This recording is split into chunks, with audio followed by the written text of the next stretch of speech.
Aujourd'hui, toute la journée, je suis reconnaissant de prêcher la parole.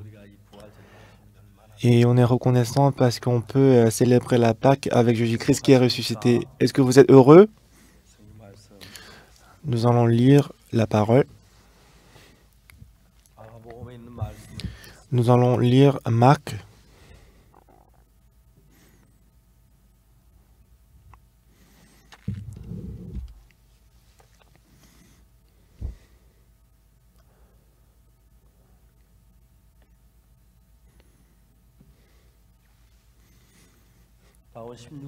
Marc chapitre 16 du verset 1 jusqu'au verset 13.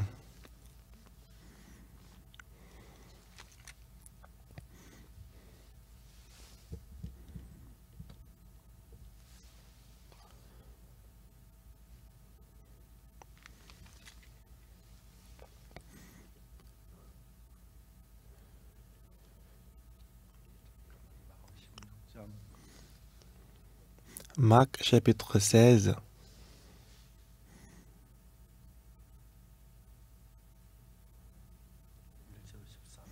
du verset 1 jusqu'au verset 13. Lorsque le sabbat fut passé, Marie de Martha, Marie, mère de Jacques, et Salomé achetèrent des aromates afin d'aller embaumer Jésus. Le premier jour de la semaine, elles se rendirent au sépulcre de grand matin, quand le soleil venait de se lever. Et elles disaient entre elles, qui nous roulera la pierre loin de l'entrée du sépulcre? Et levant les yeux, elle aperçut que la pierre qui était très grande avait été roulée. Elles entraient dans le sépulcre, virent un jeune homme assis à droite, vêtu d'une robe blanche. Et elles furent épouvantées. Il leur dit, ne vous épouvantez pas, vous cherchez Jésus de Nazareth, qui a été crucifié, il est ressuscité, il n'est point ici, voici le lieu où l'on l'avait mis. Mais allez dire à ses disciples et à Pierre qu'il vous précède en Galilée. C'est là que vous le verrez, comme il vous l'a dit. Elle sortit du sépulcre et s'enfuit. La peur et le trouble les avaient saisis, et elles ne dirent rien à personne à cause de leur effroi. Jésus étant ressuscité le matin du premier jour de la semaine, apparut d'abord à Marie de Martha, de laquelle il avait chassé 7 démons. Elle alla emporter la nouvelle à ceux qui avaient été avec lui et qui s'affligeaient et pleuraient. Quand ils entendirent qu'elle vivait et qu'elle l'avait vu, ils ne le crurent point. Après cela, il apparut sous une autre forme à 2 entre eux qui étaient en chemin pour aller à la campagne. Il revint l'annoncer aux autres qui ne le crurent pas non plus. Nous avons lu jusqu'au verset 13.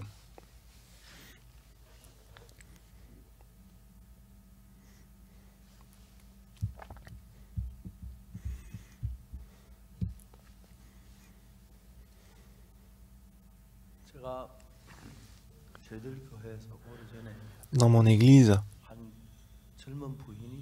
il y a longtemps, il y avait une jeune dame qui est venue dans mon église. Elle était grosse. Je me disais qu'elle pesait plus de 100 kilos.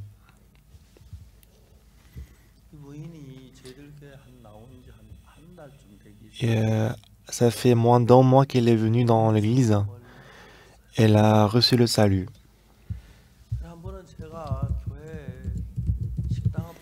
Et une fois, j'ai passé le restaurant de l'église, elle m'appelait pasteur, pasteur. Et je lui ai demandé pourquoi. Elle m'a dit, écoutez-moi, écoutez mon histoire. Elle m'a raconté son passé.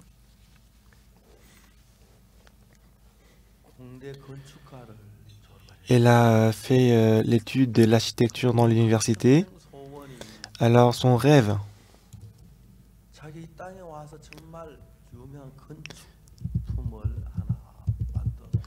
et elle voulait faire une œuvre d'architecture célèbre. Alors, pour étudier l'architecture, elle a été embauchée d'une entreprise très connue pour l'architecture. Alors, elle a appris, elle a étudié l'architecture. Et cette société d'architecture est construisée en bâtiment. Alors, depuis le matin jusqu'au soir, les ouvriers travaillaient. Et à 18 heures après le travail, alors la société a envoyé ses employés pour vérifier si le bâtiment était bien construit selon le plan. Alors elle, avec son chef, ils sont allés au bâtiment pour vérifier si c'était bien construit. Parce que ils sont allés vérifier le bâtiment après le travail le soir. Il n'y avait personne dans le bâtiment. Ils ont commencé par le 8e, 7e et 6e étage. Des fois, ils vérifiaient les plans, ils mesuraient avec la règle. Il n'y avait personne dans le bâtiment. Il n'y avait que 2 personnes dans le bâtiment. Lorsqu'ils sont descendus au 7e étage, et son chef l'a embrassé et a essayé de quitter, mais elle a été violée par son chef. Elle était vraiment triste et ne pouvait pas supporter. Elle a pensé de la poursuivre en justice, mais si elle le poursuit en justice, il y aura la rumeur qu'elle est violée. Et c'est pour ça qu'elle avait peur, elle a fermé la bouche. Parce qu'en général, elle n'avait pas la règle régulière et ne pensait pas qu'elle est tombée enceinte. Quelques mois plus tard, elle s'est sentie un peu bizarre. Donc du coup, elle a réfléchi et réfléchi, comme c'était trop bizarre. Qu'est-ce qu'elle a fait?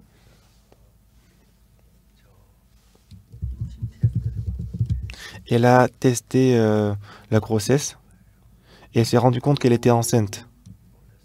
Elle était très surprise. Pendant plusieurs jours, elle a réfléchi et en fin de compte, elle a pris la décision d'avorter. Donc elle est allée à l'hôpital. Et en allant à l'hôpital, je pense que le bébé qui était dans le sang, sachant qu'il allait mourir, il s'est débattu.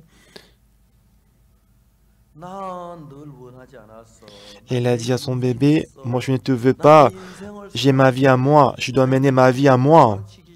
Je ne veux pas gâcher ma vie. Alors elle est descendue de la voiture, elle est entrée dans l'hôpital.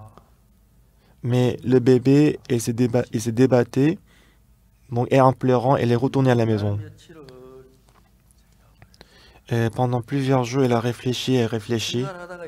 Et en réfléchissant, un jour, elle a pris la décision dans son cœur que, oui, je ne peux pas te tuer, mon bébé. Je vais t'accoucher.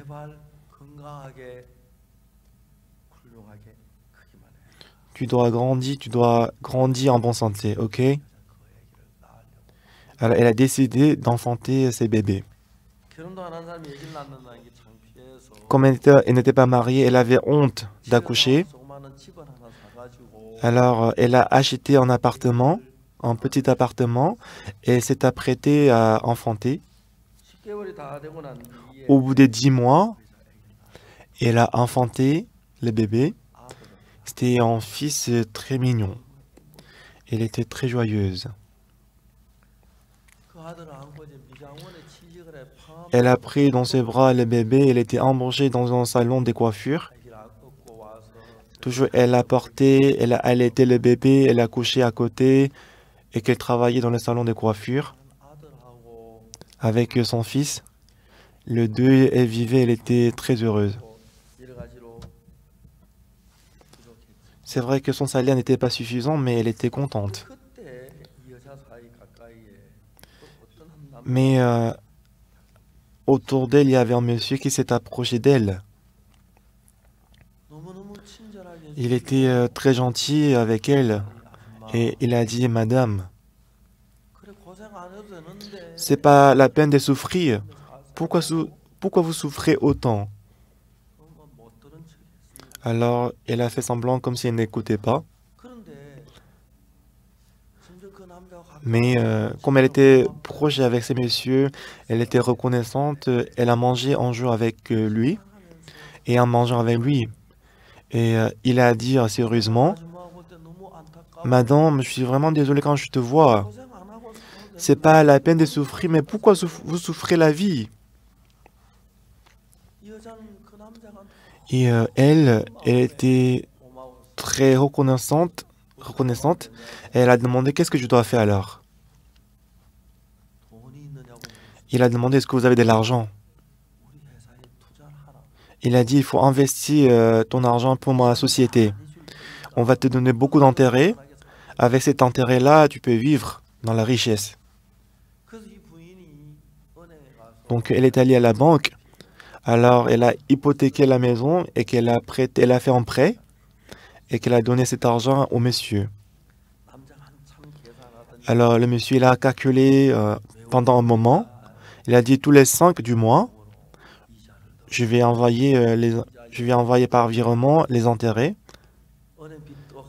Les intérêts c'était beaucoup, ce qui fait qu'elle a pensé qu'elle allait payer le prêt, la dette, qu'elle allait vivre dans la richesse. Mais le monsieur, ces jours-là, après qu'il a pris cet argent, il s'est enfui à l'étranger. Non, c'est pas possible qu'il s'est enfui. Non, c'est pas possible. Non, c'est pas possible. Elle a dit non, c'est pas possible. Pendant un mois, il ne pouvait pas le contacter. Donc maintenant, voilà, elle a perdu l'argent.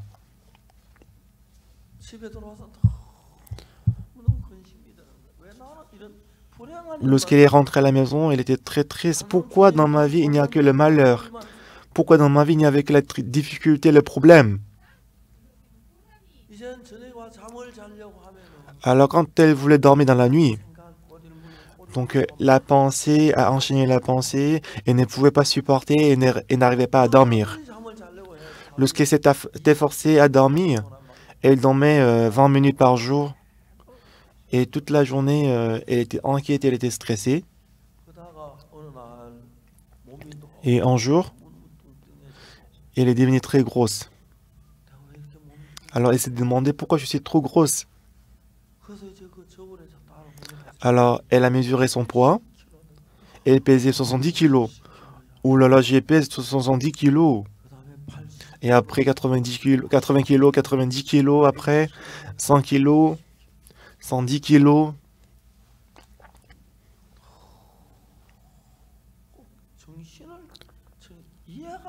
Alors elle ne comprenait pas pourquoi je suis devenu comme ça. Un jour, cette dame, elle a dit pourquoi dans ma vie il n'y a que le malheur? Pourquoi il n'y a pas de bonheur dans ma vie? Alors quel malheur est-ce que je vais encore rencontrer dans ma vie? Alors elle a envoyé son fils à ses parents. Alors elle a fermé la porte à clé. Et ensuite elle a sorti le couteau. Elle a appris que si elle coupe l'artère, elle va mourir. Elle a essayé de couper l'artère. Elle était couverte du sang. Et après, elle a perdu la conscience, elle était tombée. Mais son père, qui ne venait pas, qui ne venait pas souvent à sa maison, la porte était fermée à clé. Donc il a frappé la porte, mais il n'y avait personne qui répondait. Il a cassé la fenêtre. Quand il est entré dans l'appartement, il a vu sa fille qui était tombée, qui était sur le point de mourir. Il a appelé l'ambulance. En fait, elle devait couper l'artère, mais au lieu de couper l'artère, elle a plutôt coupé les nerfs, ce qui fait que sa main gauche, elle ne pouvait plus faire bouger sa main gauche. Alors, elle est allée dans un grand magasin pour rencontrer un manager. Elle a raconté sa situation. Elle a demandé de lui donner le travail. Mais comme elle ne pouvait pas utiliser la main gauche, elle ne pouvait rien faire avec la main droite. Alors le manager, ayant pitié d'elle, il dit qu'il y a beaucoup de cartons dans le grand magasin, il faut les ranger. Donc elle rangeait les cartons dans le grand magasin et elle recevait un peu de salaire. C'est comme ça qu'elle vivait. Mais cette dame, elle est venue dans notre église quelques jours après. Elle a reçu la rémission des péchés. Elle était très joyeuse. Quand je suis allé à l'église, elle m'a appelé pasteur, pasteur. Je lui dis pourquoi? Pasteur, venez écouter mon histoire. Donc j'ai écouté son histoire.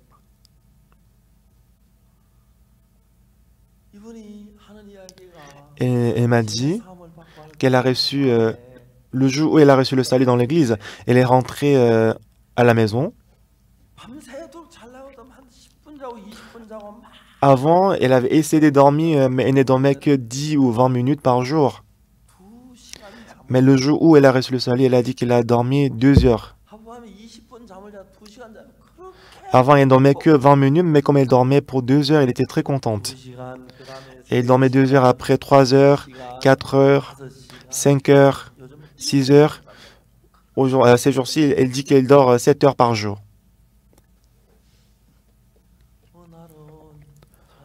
Un jour, elle est venue et m'a dit, pasteur, écoutez mon histoire. Elle a raconté quoi? Pasteur, dans la nuit, j'avais très mal à la main gauche, donc j'ai pleuré. Parce que ça faisait trop mal, j'ai pleuré. Le lendemain matin, elle est allée à l'hôpital, mais le docteur il était très surpris. Il a dit que le miracle s'est passé. Il a dit que le nerf qui était coupé s'était connecté, qu'elle peut utiliser la main gauche. Dans sa vie, je voyais que Dieu travaillait dans sa vie. Une fois, elle m'a appelé, elle dit, pasteur, aujourd'hui, est-ce que vous pouvez venir chez moi pour la cellule, la réunion de cellules? Donc, je suis allé chez elle. C'était ma première fois d'aller chez elle.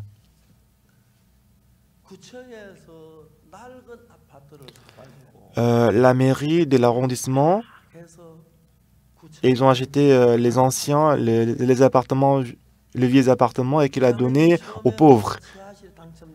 Et au départ, elle a tiré au sort et qu'elle a trouvé un appartement au sous-sol. Mais la personne qui avait choisi le deuxième étage, il ne venait pas, ce qui fait qu'elle a reçu l'appartement du deuxième étage. Elle était très reconnaissante, elle a pleuré et on a fait la cellule, la réunion des cellules. Elle était très contente pendant la réunion. Jésus-Christ, il est Dieu Tout-Puissant. C'est Jésus-Christ, il est mort sur la croix, il nous a donné le salut. Si on reçoit le salut, on devient un avec Jésus-Christ. Une fois, pasteur, dans l'église, elle m'appelait pasteur, pasteur.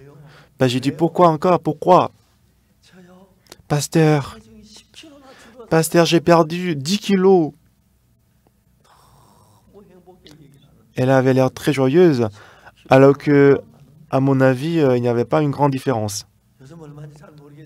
Je ne sais pas combien elle pèse aujourd'hui, mais elle vit dans le bonheur, dans la joie. Moi, depuis que je suis pasteur, les anciens dans mon église, il y a les anciens qui sont avocats. Même s'il fait beaucoup d'efforts, c'est pas facile de rendre la personne non coupable, innocent, mais...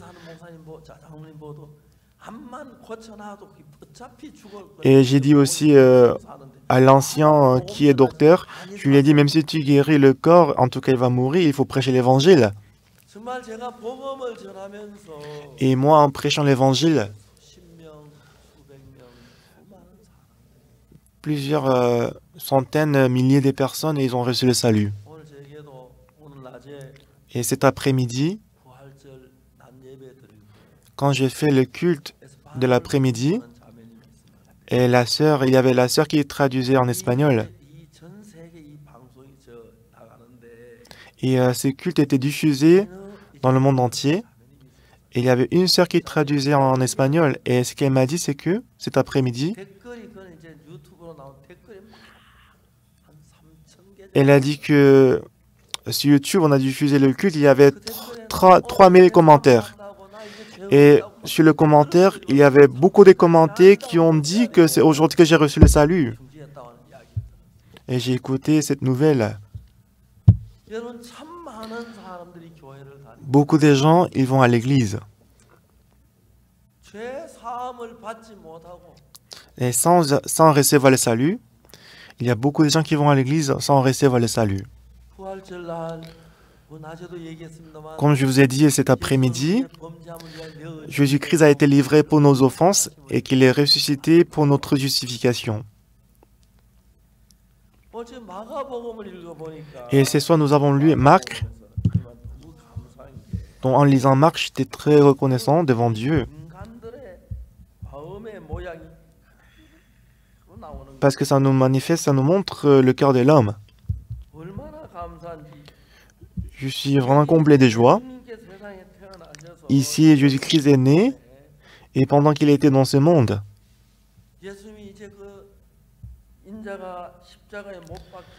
il a dit que le Fils de l'homme va être crucifié et qu'il va être ressuscité après 3 jours. Lorsque Jésus-Christ est ressuscité, pour des vrais, il n'y avait personne qui croyait que Jésus-Christ était ressuscité. Quand je vois ces gens de l'histoire, je vois que les gens ils sont vraiment insensés. La parole que nous avons lue aujourd'hui ici, les femmes, elles sont allées au tombeau et elle a dit que Jésus-Christ est ressuscité, mais personne ne croyait. Mais si vous voyez verset 12, qu'est-ce qui est écrit dans le verset 12?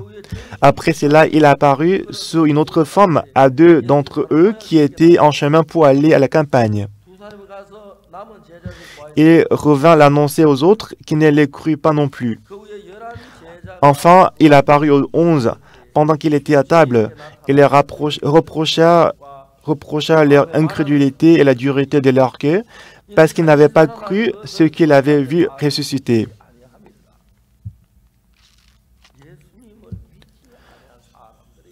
C'était l'histoire des gens qui n'ont pas cru en Jésus-Christ qui était ressuscité.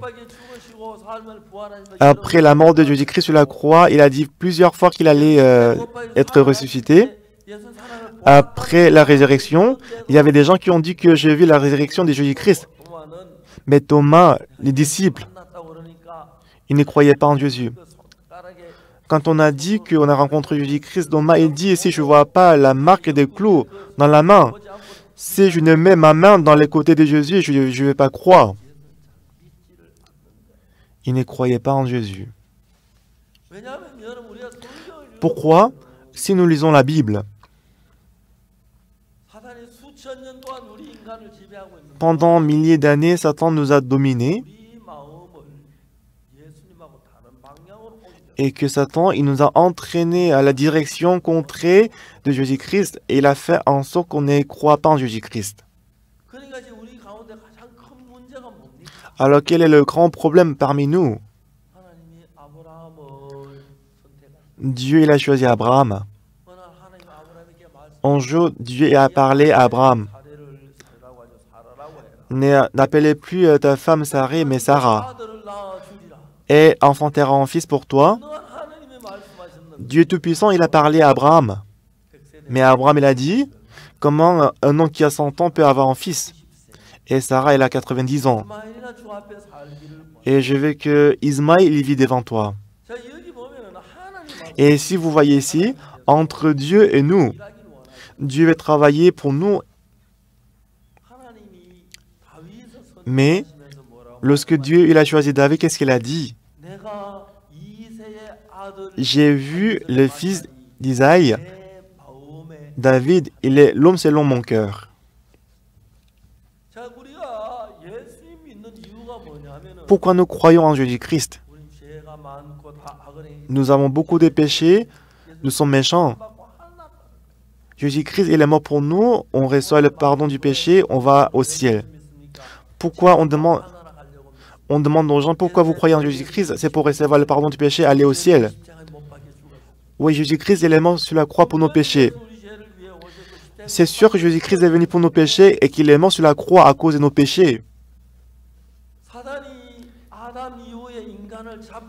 Mais après Adam, Satan, il nous a saisis et que Satan, il nous a conduits à la direction qui est contraire de Jésus-Christ. C'est certain que Jésus-Christ, il est mort sur la croix, il a effacé tous les péchés, mais au lieu de croire que nos péchés sont lavés, mais il y a beaucoup de gens qui croient qu'ils sont pécheurs. Alors, Marc chapitre 16 ici, qu'est-ce que Jésus-Christ a dit? Qu'est-ce qu'il a dit ici?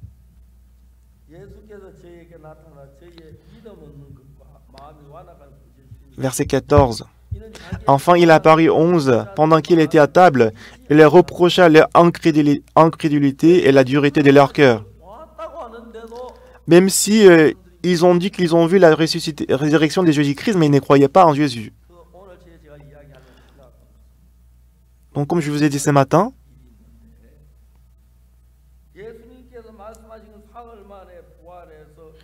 comme Jésus-Christ avait dit, après 3 jours, Jésus-Christ est ressuscité, mais on ne croyait pas à cette parole. Et dans la Bible, il est écrit que Jésus-Christ est mort pour nos péchés. C'est écrit dans la Bible. Jésus-Christ a été crucifié, il a reçu la punition à notre place et qu'il a effacé tous nos péchés. C'est ce que dit la Bible. Mais aujourd'hui, d'innombrables personnes qui vont à l'église, ils disent qu'ils sont pécheurs. Ils disent qu'ils sont pécheurs.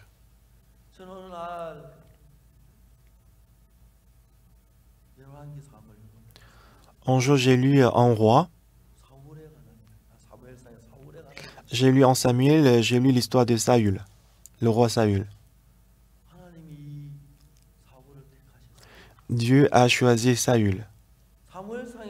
Si on voit en Samuel, on joue à travers le prophète Samuel, il a parlé, il a dit à Saül. Nous allons voir en Samuel chapitre 15.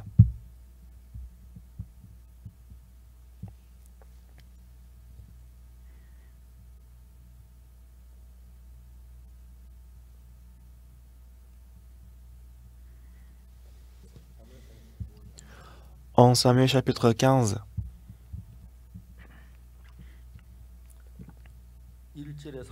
verset 1, Samuel dit à Saül, « C'est moi que l'Éternel envoya pour t'oindre roi sur son peuple, sur Israël. Écoute donc ce que dit l'Éternel. Ainsi par l'Éternel des armées, je me souviens de ce qu'Amalek fit à Israël lorsqu'il lui ferma le chemin à sa sortie d'Égypte. Va maintenant, frappe Amalek et dévoué par l'interdit tout ce qui lui appartient. Tu ne l'épargneras point et tu feras mourir hommes et femmes, enfants et nourrissons, bœufs et brebis, chameaux et ânes. » Alors Dieu, il a dit qu'il faut frapper Amalek, dévoué par l'interdit tout ce qui lui appartient. Hommes et femmes, enfants et nourrissons, bœufs et brebis, chameaux et ânes. Mais Saül, selon la parole de Dieu, il a frappé Amalek. Il a tué toutes choses. Il lui suffit de tuer nourrissons, enfants, bœufs et brebis, chameaux et ânes. Mais le cœur de Dieu, mais le cœur de Saül était différent. Dieu a dit, tu feras mourir hommes et femmes, enfants et nourrissons, bœufs et brebis, chameaux et ânes.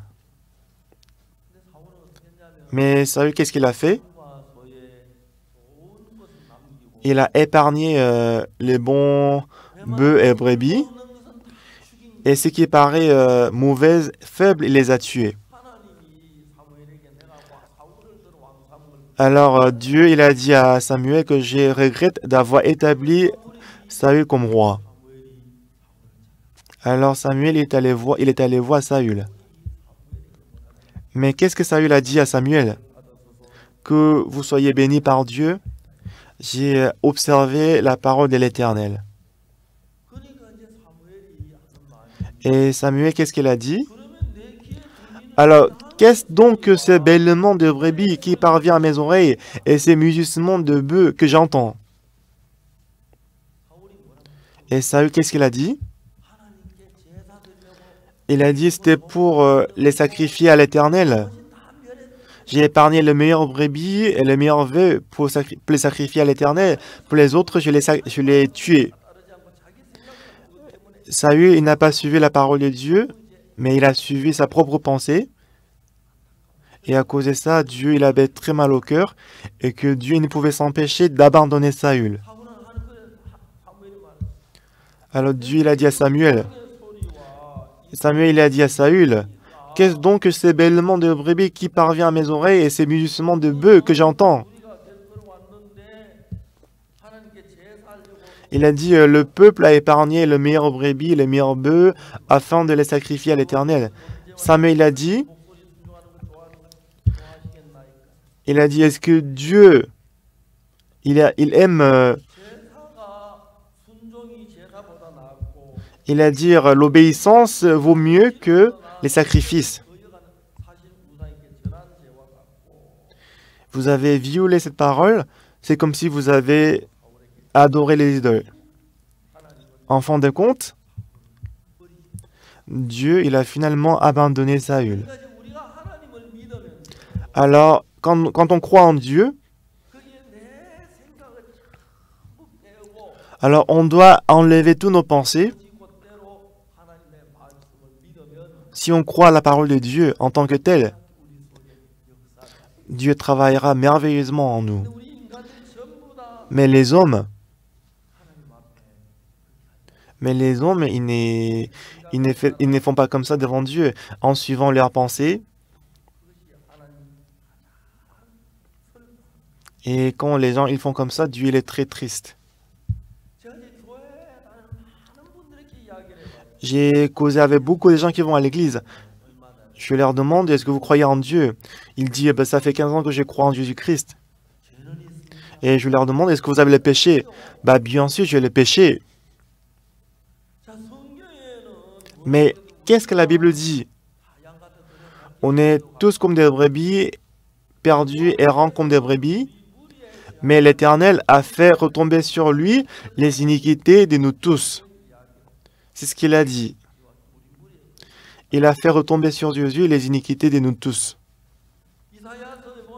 Si on voit Ésaïe chapitre 53, il dit, Jésus-Christ, il était blessé pour nos péchés, brisé pour nos iniquités. Le châtiment qui nous donne la paix est tombé sur lui et c'est par ses meurtrissures que nous sommes guéris. Et dans le verset 6, qu'est-ce qui est écrit? Nous étions tous errants comme des brebis. Chacun suivait sa propre voie et l'Éternel a fait retomber sur lui l'iniquité de nous tous.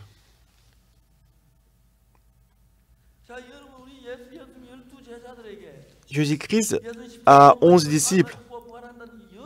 Il avait dit à plusieurs reprises qu'il allait mourir et qu'il allait être ressuscité après 3 jours. Pour de vrai, Jésus-Christ, après qu'il est mort, il est ressuscité.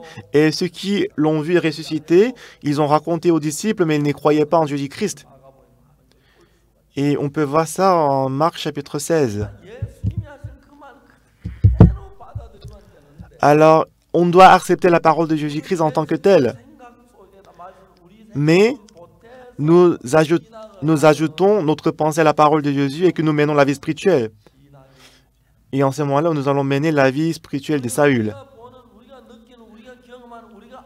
Ce que nous connaissons, ce que nous avons expérimenté, non ce qu'on a expérimenté, non ce qu'on a vu. Soit qu'on a volé, soit qu'on a commis l'adultère, soit qu'on a fait du mal.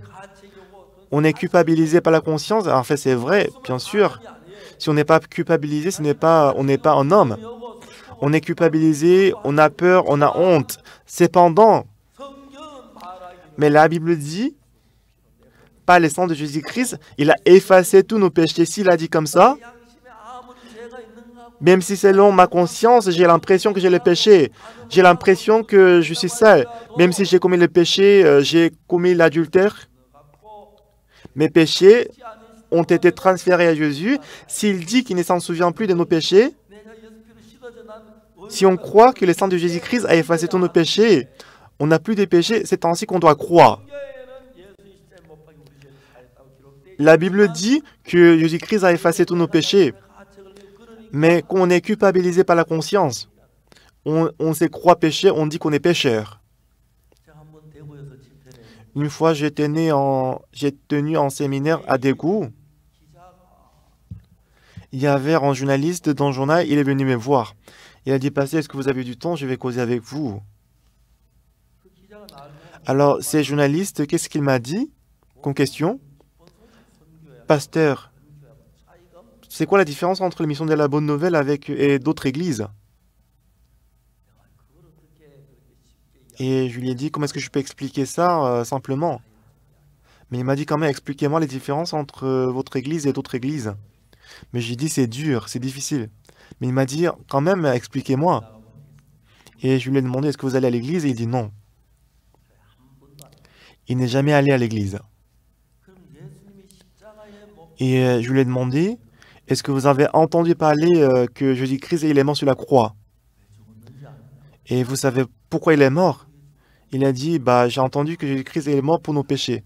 Ah oui, c'est bien. Oui, c'est ça.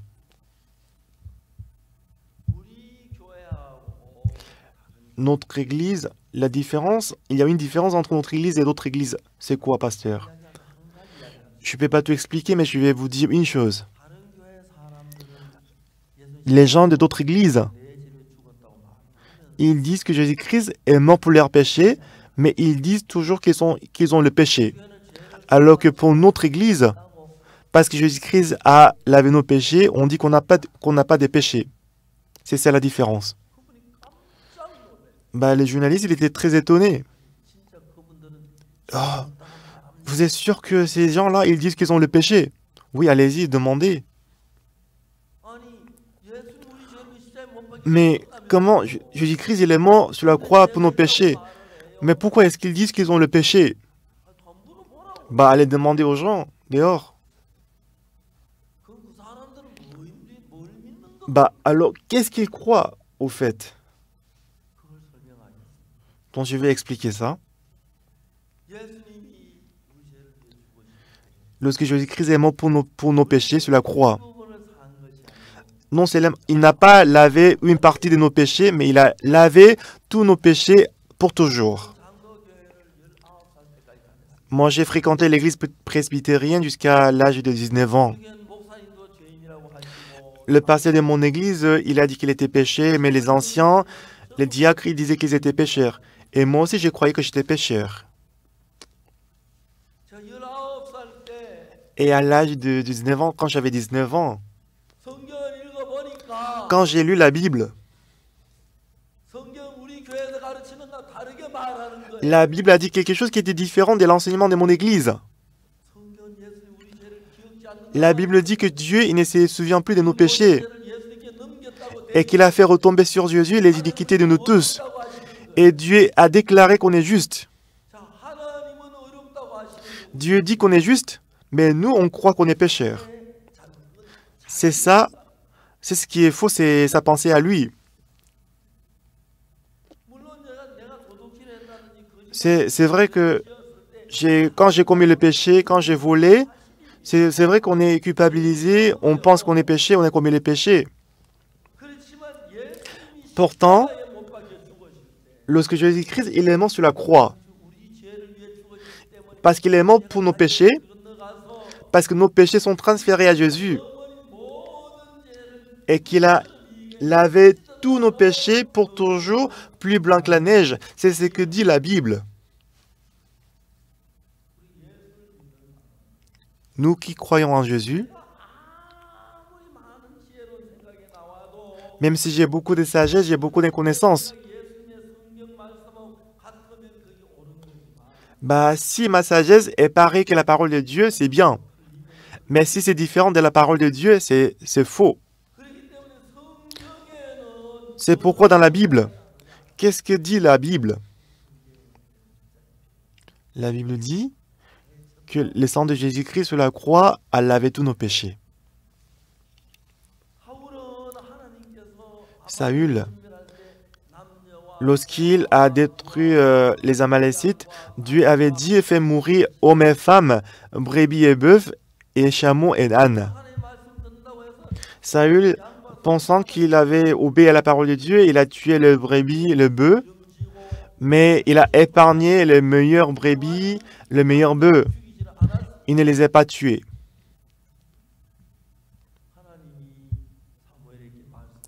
Alors Dieu, il a dit à Samuel, « Je regrette d'avoir établi Saül comme roi. » Il a dit qu'il va destituer Saül. Alors toute la nuit, Samuel il a prié pour Saül. Le lendemain, il est allé rencontrer Saül. Saül était très content. Et voici, j'ai observé la parole de Dieu. Que vous soyez bénis par Dieu. Mais Saül, il a dit, qu'est-ce donc ces bêlements de brebis qui parviennent à mes oreilles et ces mugissements de bœufs que j'entends? Ah oui, ça, le peuple a épargné le meilleur brebis et bœufs afin de les sacrifier à l'Éternel. Il a dit, est-ce que l'Éternel trouve-t-il du plaisir dans les holocaustes et les sacrifices? Voici, l'obéissance vaut mieux que les sacrifices. Et l'observation de sa parole vaut mieux que la graisse de bélier. Pourquoi vous avez désobéi à la parole de Dieu? Est-ce que vous avez épargné les brebis et bœufs? Dieu l'a destitué. Lorsqu'on se tient devant Dieu, ce qu'on doit savoir, c'est que la parole de Dieu est différente de nos pensées. L'Éternel dit, mes pensées ne sont pas vos pensées, mes voix ne sont pas vos voix. Alors, il y a des pensées qui surgissent en nous. Il y a aussi la parole de Dieu.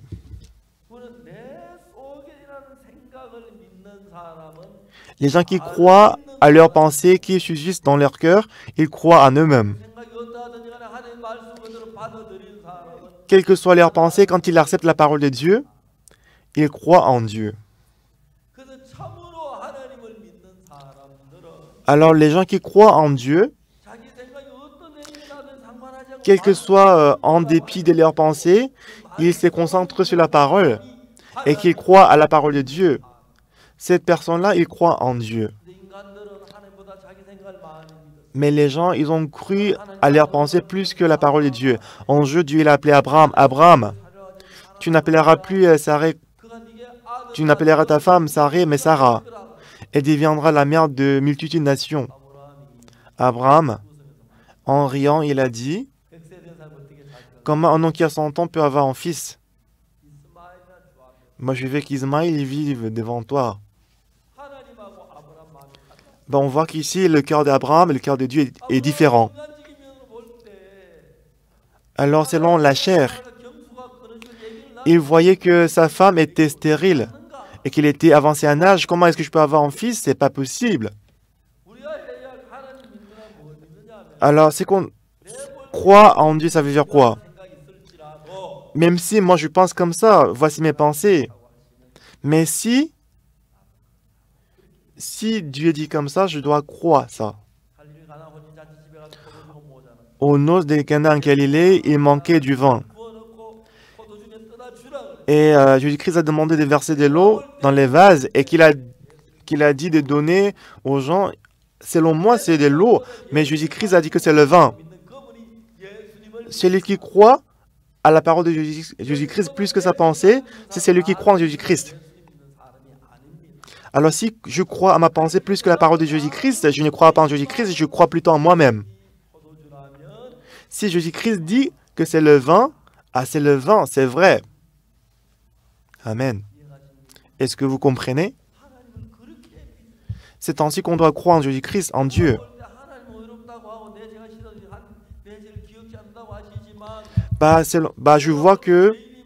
Je vois que Jésus-Christ, elle avait tous mes péchés, mais je pense que je suis péché, je l'ai péché. Si on pense comme ça veut dire que ces personnes, ils croient dans sa pensée, ils ne croient pas en Dieu.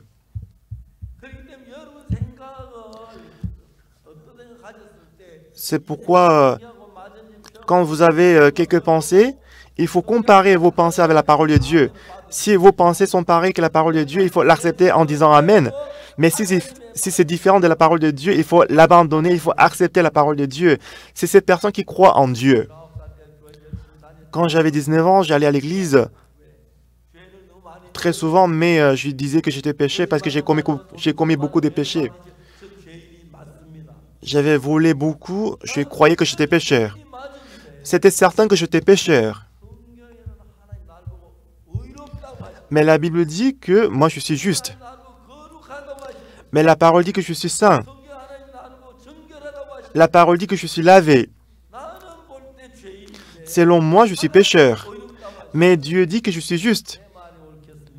Ça veut dire que ma pensée a raison ou c'est la parole de Dieu qui a raison? Bien-aimé, est-ce que c'est votre pensée qui a raison ou la parole de Dieu qui a raison? C'est très très simple. Alors Dieu, il a dit à Abraham que tu vas avoir un fils, mais Abraham, il a dit comment une personne qui a 100 ans peut avoir un fils? Mais si, Romains chapitre 4, verset 18, il a cru contre l'espérance, en fait, il a changé son cœur. Ma femme, elle est très avancée en âge, elle est stérile, je suis trop vieux, je suis très avancé en âge, c'est ce qu'il disait. Mais il a changé son cœur. C'est vrai que je suis âgé, c'est vrai que ma femme, elle est stérile. Mais si Dieu me donne un fils, je peux avoir un fils. C'est comme ça qu'on doit croire, c'est ça, croire en Jésus-Christ. Et cet après-midi-là, avec le journaliste,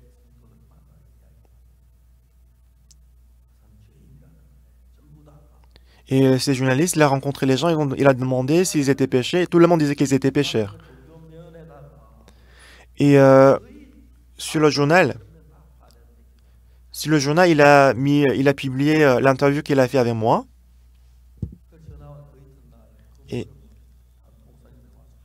Et le lendemain, il m'a appelé, il a dit qu'il y avait beaucoup de personnes qui étaient contre cet article, qui ne pouvaient pas publier plus d'articles.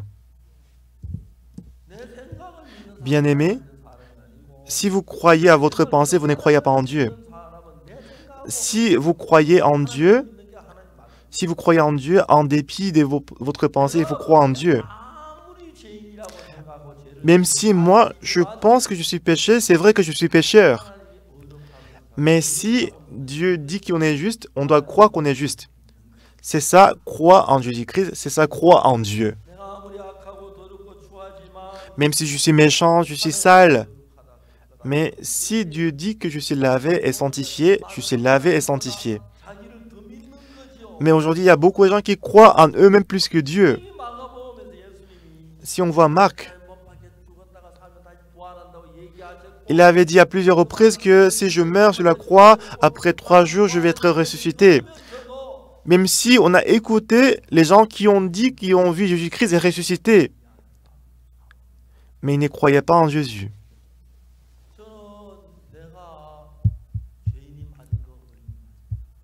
Moi, je me demandais, est-ce que c'est vrai que je suis péché ou juste? Même si selon moi, je suis pécheur. Mais si la parole de la Bible dit qu'on est juste, ah oui, c'est vrai, je suis juste.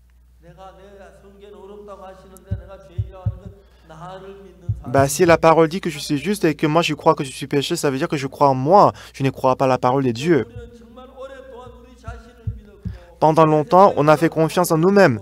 Pendant longtemps, on a pensé que ma pensée avait raison. Pendant longtemps, on a pensé qu'on avait raison. Mais ne croyez plus en vous-même. Mais la foi en Dieu doit être plus grande que la foi en vous-même. Nous allons lire un passage biblique. C'est 1 Corinthiens chapitre 6.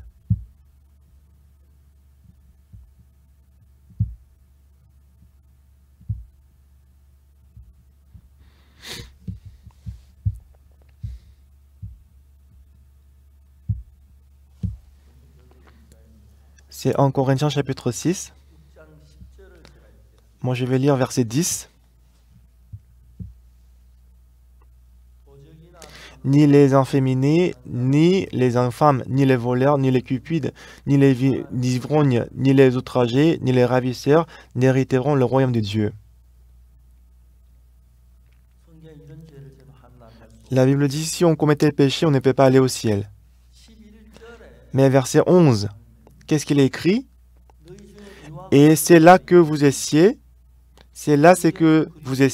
quelques-uns de vous. Mais vous avez été lavés, mais vous avez été sanctifiés, mais vous avez été justifiés au nom du Seigneur Jésus-Christ et par l'Esprit de notre Dieu. C'est vrai que dans le verset 10, j'ai commis tel péché. C'est sûr que j'ai commis tel péché. Mais dans le verset 11, c'est là, c'est que vous essiez quelques-uns de vous.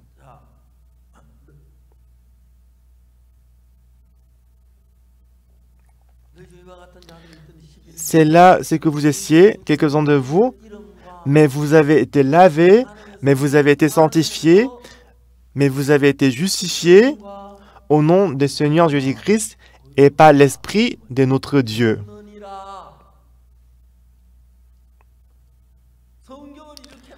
C'est ainsi que la Bible dit. Nous avons commis tel péché. Et à cause de ces péchés, on ne peut pas hériter le royaume de Dieu. Et c'est là, c'est que vous essiez quelques-uns de vous. Mais, au nom du Seigneur Jésus-Christ et par l'Esprit de Dieu, vous avez été lavés, mais vous avez été sanctifiés, mais vous avez été justifiés.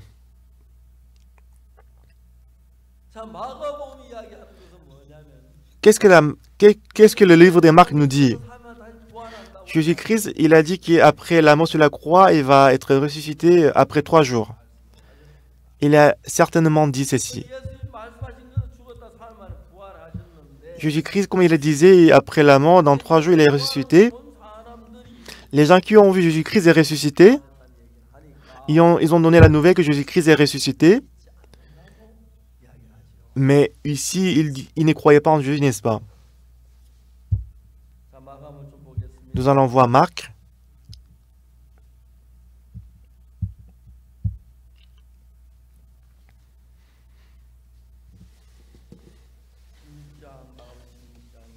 Marc chapitre 16, verset 9. Jésus étant ressuscité le matin du premier jour de la semaine, apparut d'abord à Marie de Magdala, de laquelle il avait chassé 7 démons. Verset 10. Elle alla emporter la nouvelle à ceux qui avaient été avec lui et qui s'affligeaient et pleuraient. Verset 11. Quand ils entendirent qu'il vivait et qu'elle l'avait vu, ils ne le crurent point. Pourquoi ces gens, ils ne croyaient pas en Dieu? Parce que dans leur cœur, parce qu'ils croyaient que Jésus-Christ était mort sur la croix et qu'ils ne pouvaient pas accepter le fait que Jésus-Christ est ressuscité. Si on avait dit comme ça, ils devaient croire. Mais ils avaient la pensée que Jésus-Christ n'est pas ressuscité et ils croyaient à leur pensée. Aujourd'hui, beaucoup de gens, disant qu'ils croient en Jésus-Christ, plutôt que la parole de Jésus-Christ, ils croient à leur pensée. Si on voit Actes chapitre 13, verset 22, Actes chapitre 13, verset 22, nous allons chercher.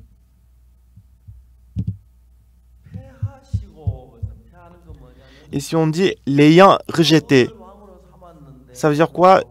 Dieu avait choisi Saül comme roi, mais il l'a rejeté et qu'il le ressuscita pour roi David, auquel il a rendu ses témoignages. J'ai trouvé David, fils d'Isaïe, homme selon mon cœur, qui accomplira toutes mes volontés. Bien-aimés, écoutez ici, écoutez-moi. La parole de Dieu et ma pensée, c'est différente. Pour moi, de croire à la parole de Dieu, il faut que j'abandonne ma pensée. Je peux croire en ce moment à la parole de Dieu. Parce que ma pensée est différente de la parole de Dieu. Alors, pour croire à la parole de Dieu, je dois abandonner ma pensée. Sans abandonner ma pensée, je ne peux pas croire à la parole de Dieu. Saül, selon sa pensée, parce que le brebis était vraiment bon, le bœuf était très bon, ce serait bien si je peux les sacrifier à l'Éternel. Saül, il a cru à sa pensée. Par contre, Dieu, qu'est-ce qu'il a dit? Tu feras mourir hommes et femmes, enfants, nourrissons, brebis et bœufs, ânes et chameaux.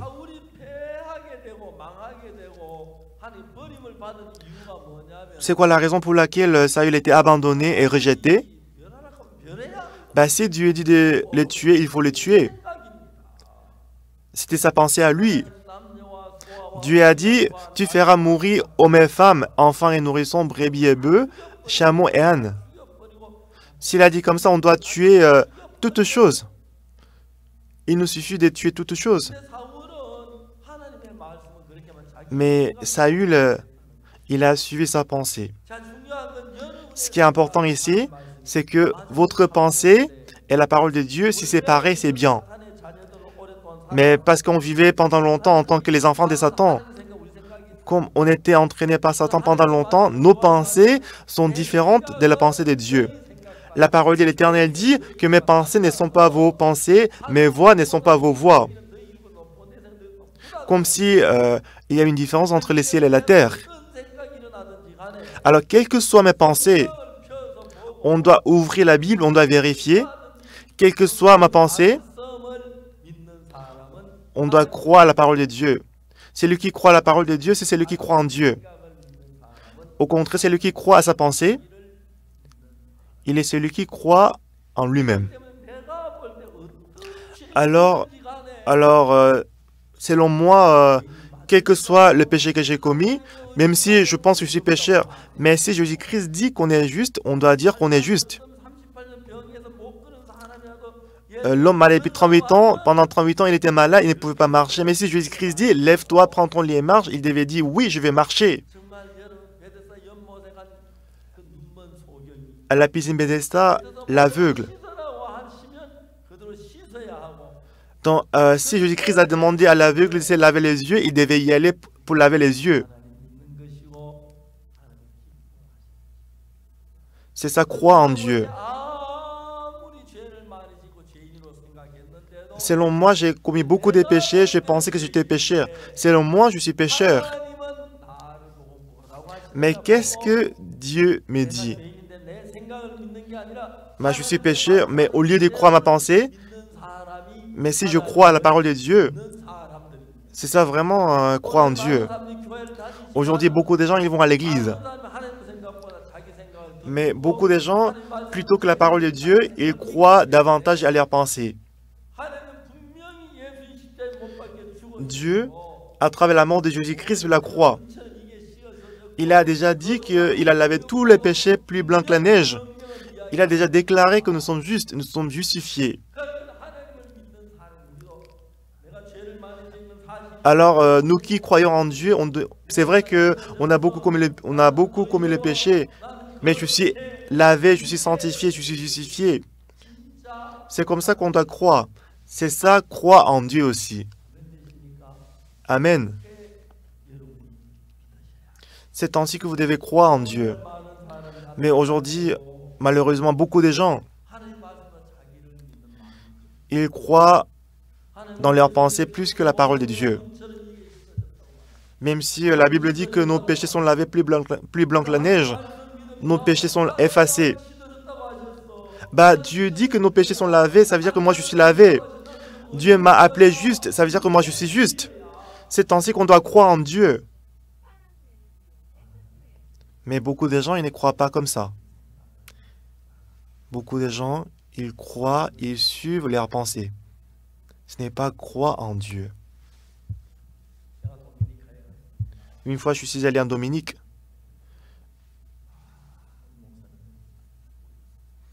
Je suis allé en République de Dominique. Il y avait beaucoup de pasteurs qui étaient réunis.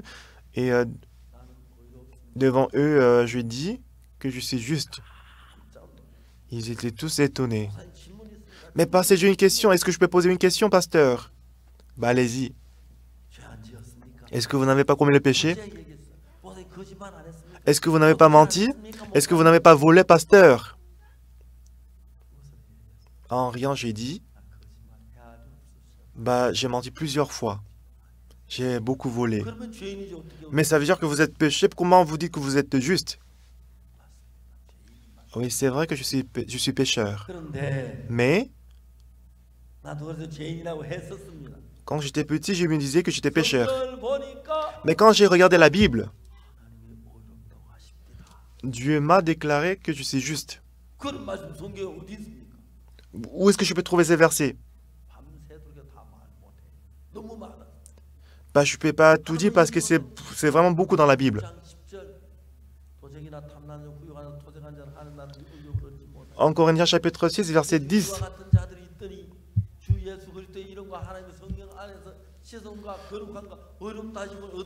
Au nom de Jésus-Christ, vous êtes lavés, sanctifiés et justifiés. Dieu les a lavés si Dieu dit qu'ils sont justifiés, sanctifiés, parce que Dieu, il est juge. Même si j'ai beaucoup de péchés, mais si Dieu dit qu'on est juste, n'est-ce pas? Et les passés étaient très étonnés.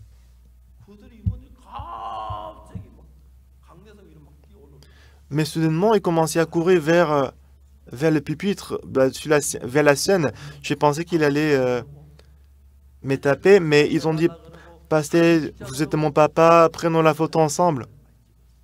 Donc j'ai pris beaucoup de photos avec eux. Ils étaient tous joyeux. Ce qui est triste, c'est que la Bible dit que par le sang de Jésus-Christ, il y a 2000 ans, nos péchés sont lavés. Mais aujourd'hui, beaucoup de gens en Corée, ils croient qu'ils sont pécheurs. Ils disent que moi je suis la secte parce que je dis qu'on est juste. Et ils disent qu'ils sont la vérité parce qu'ils disent qu'ils sont pécheurs. C'est ça en fait la situation actuelle de l'Église coréenne. Alors il y a 3 ans, en 2017, nous avons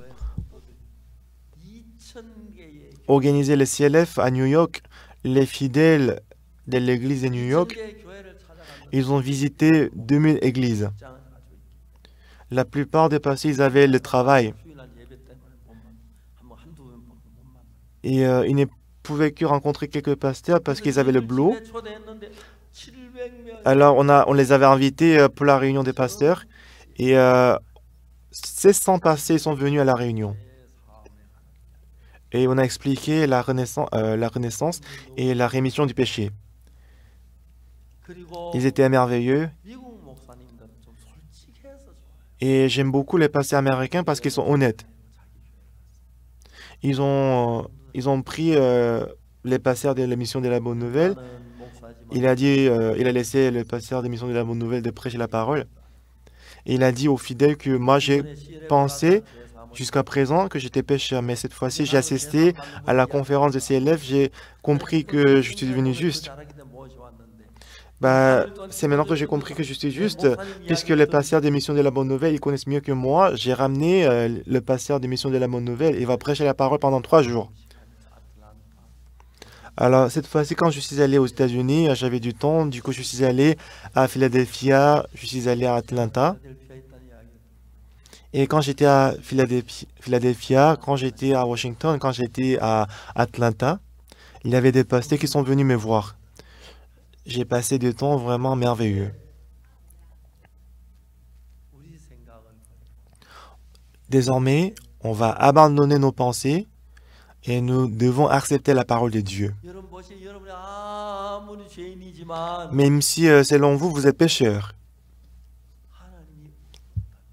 Mais si Dieu dit que vous êtes juste, vous êtes juste. Romains chapitre 8. Si Dieu est pour nous, qui sera contre nous? Il n'a pas épargné son propre fils, il nous a donné son fils. Qui accusera les élus de Dieu? C'est Dieu qui justifie. Qui les condamnera? Christ est mort, bien plus, il est ressuscité, il est à la droite de Dieu et qu'il intercède pour nous. C'est ça l'évangile. C'est ça l'évangile, bien-aimé. C'est sûr qu'on est péché, on est sale. Mais tous les péchés sont lavés. Dieu nous a dit qu'on est juste. Dieu nous a sanctifiés. Dieu nous a lavé les péchés. Même si on a beaucoup de péchés. Mais si Dieu nous a justifiés, on est justifiés. Si le juge nous a dit qu'on est innocent, on est innocent. Moi, je crois à la parole de Dieu.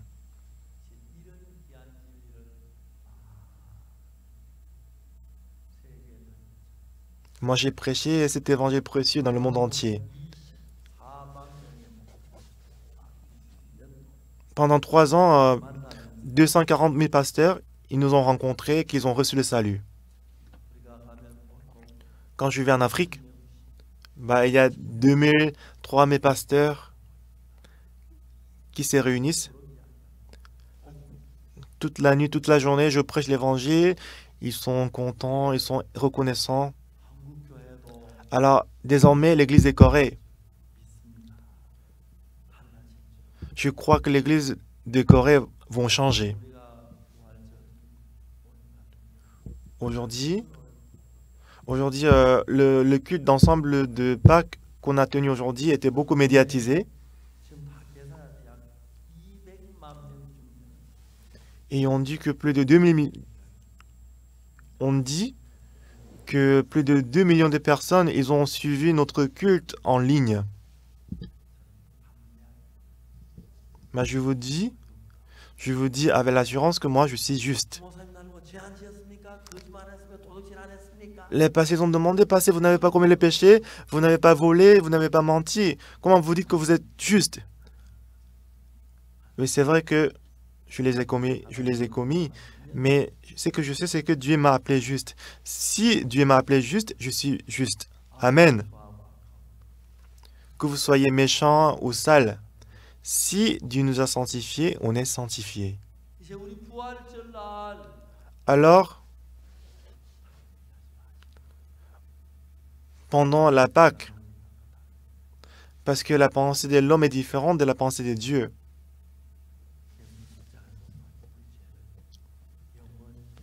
Jésus-Christ, il est mort sur la croix et qu'il a effacé nos péchés pour toujours. Alors, Jésus-Christ, Dieu, il a mis ses lois dans notre cœur, il a écrit son cœur en nous. Quand j'ai accepté ces paroles, moi j'ai changé. Je vais partout dans le monde pour prêcher cet évangile.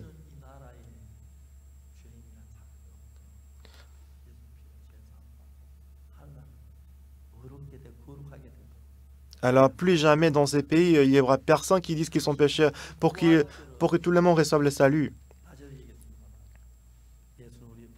Comme je vous ai dit ce matin, la résurrection de Jésus-Christ, Jésus-Christ a été livré pour nos offenses et qu'il a été ressuscité pour notre justification.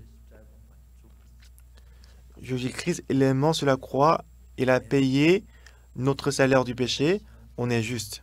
Si Jésus-Christ nous a justifiés, on est justifiés. Oui, c'est vrai. Bien-aimés, j'espère que vous allez vivre avec cette foi. En ce moment-là, Jésus-Christ sera avec vous. Il va vous bénir dans tous les aspects. Depuis que j'ai reçu le salut, Dieu a travaillé puissamment en moi. Et je vois que beaucoup de fidèles dans notre Église sont bénis. Alors tous ensemble, j'espère que vous tous, vous devenez les enfants de Dieu, quelles que soient vos pensées. Si Jésus-Christ dit que c'est le vin, c'est le vin.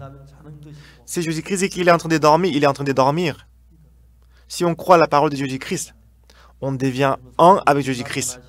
Dans votre vie, Jésus-Christ, il va se manifester. Quel que soit le problème que nous rencontrons dans notre vie, Dieu va nous accorder la grâce. Alors aujourd'hui, je suis très heureux de pouvoir célébrer la Pâque avec vous. Et c'est vraiment merveilleux, c'est vraiment merveilleux qu'à travers la résurrection de Jésus-Christ, beaucoup de gens sont sauvés. Et j'espère que Dieu travaillera puissamment et se manifestera dans votre vie. Je vous dis encore une fois, quelles que soient vos pensées, ne croyez plus à votre pensée. Vous allez croire à la parole de Dieu et que vous allez devenir les enfants de Dieu. Nous allons prier.